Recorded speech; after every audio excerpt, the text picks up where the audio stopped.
Next up is Saul Sandoval, a junior from Chinkapin Prep. He will be giving a talk, A Modern Day Tragedy. Let's have a big round of applause for Saul.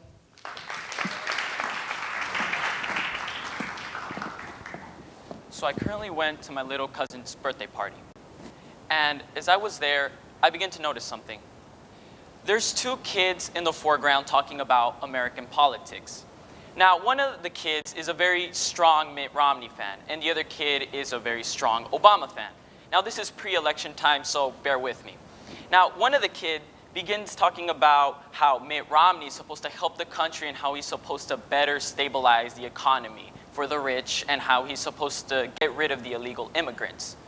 And now the other kid, the Obama fan, is talking about how Obama is going to help with keeping the illegal immigrants and how he's going to better the rights for gays and he's going to do a whole bunch of different things. And as I'm looking at these kids, I'm astounded. Because when I was their age, I never really thought much about American politics or current events in general. And so I began thinking to myself, how did I get there? How did I get to the moment here where I'm speaking about American politics and current events in general? Because at school, I'm not usually talking about offshore drilling or I'm not talking about the economy. And so what got me here? And then I remember. But in order to start this off, we have to start from the beginning. Now, I was born in El DF, Mexico. And my parents really didn't have much of anything. They didn't have money, they didn't have shelter for me, they didn't have water, and they didn't have food. And so we began on the streets.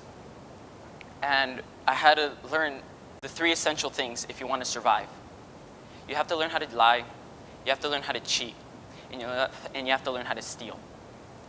Now, these aren't values that are very looked up upon in our society today. But when you're living there, that's what you have to resort to, and that's the person who you have to be in order to survive. But there was this one kid. His name was Carlos Rodriguez, and now he taught me everything that I needed to know if I wanted to survive. And I was becoming a different person, a person that you don't see here today. And my parents saw that. And so my parents finally sucked it up, and we moved down to here, Houston, Texas, where my grandpa and my grandma were residing. And my family thought that this would be better for me. And so we came here. And for Carlos, the Rodriguez family was very close to the Sandoval family, so we found a way to get them to Phoenix, Arizona. And so we moved out of here. But then I began thinking to myself, why did we leave Mexico? Because during this time, according to The Economist, the peso had dropped 15%. And this meant that for many Mexicans and for many people in Mexico during this time, it was very difficult to find work and to find jobs.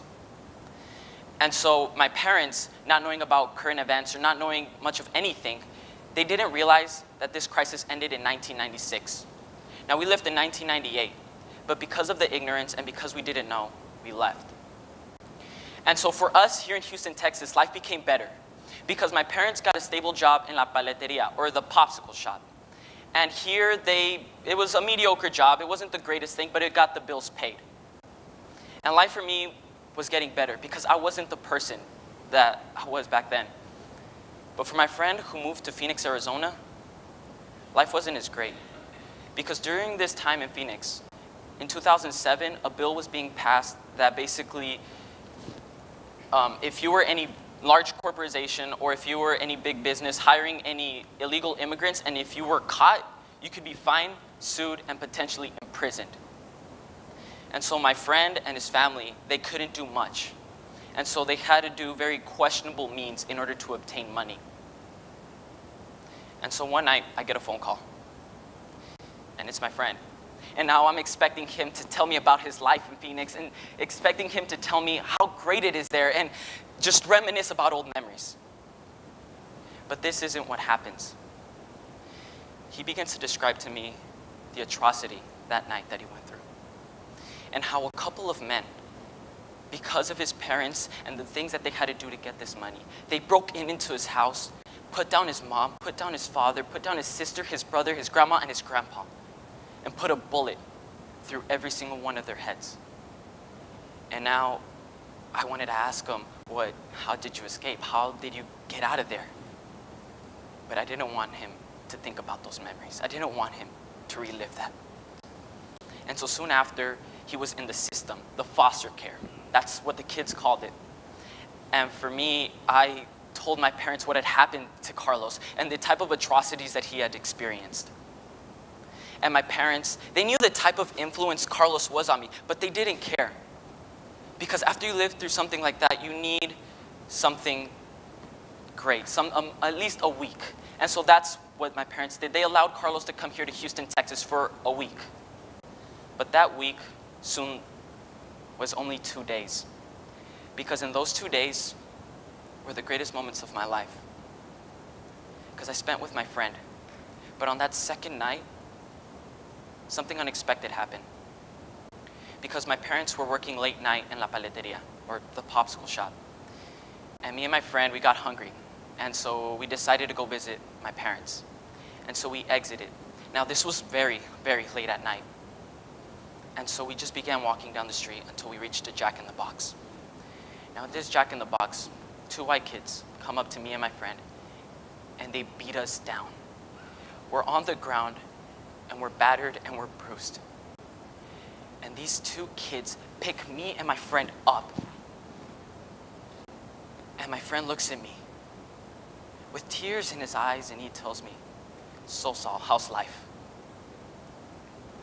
And at that moment, my friend drops.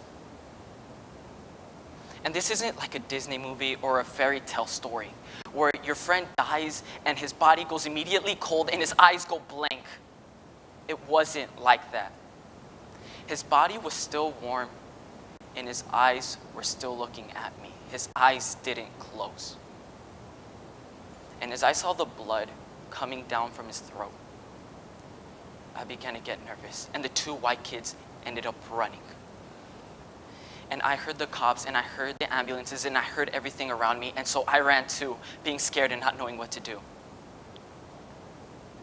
And now the example I just used might seem a bit drastic. That's what it took for me to get into American politics. Because that quote kept repeating in my mind. "So Saul, how's life? How's life? And how's life?" Now, I might be blowing this a little bit out of proportion, but that quote meant so much to me because I began thinking about it. And he wasn't only talking about how's my life, but how's life in general. Because had I known what was happening in Mexico during this time, we would have stayed, and potentially my family and the Rodriguez family, we would have made something of ourselves and we would have made it in Mexico. But we didn't, and that was mistake number 1. And so when we moved to Phoenix, Arizona, again, we were ignorant about the laws and the things that were happening in Phoenix. And so my friend's family was killed, and they didn't do anything in order to get out, and because we didn't know, we were ignorant. And when my friend came here to Houston, had we known that during this time in Houston, 600 violent crimes were happening during this time, compared to the statewide, that was an average of only 200 violent crimes. And so had we known, we would have stayed inside and we would have found something fun to do inside, but we didn't. And we left the house late at night, and I got my friend killed. And that was my 3rd mistake. And that's what it took me to get into American politics. And I'm not saying that right after this, you should go to CNN or you should go to New York Times and start looking up things, because let's be realistic with ourselves. That's just not going to happen. But what I am advising is to be more informed. To be more informed in what's going on, not only in your community, but around the world. Because I've had this question brought up to me. What's the point about knowing current events and politics and different things like this? It doesn't affect me in any way. Well, it might not affect you, but it might affect someone close to you.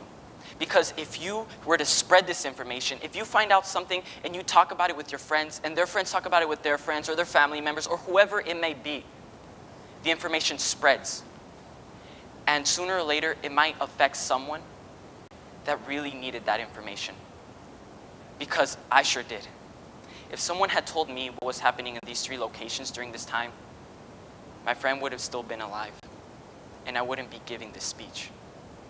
But I didn't know, and I was ignorant, and my friend died. And that's what it took for me. And so the spread of information about not only about current events is something great and it's something impactful because it not only affects you as a person, but it affects those closest to you. Thank you.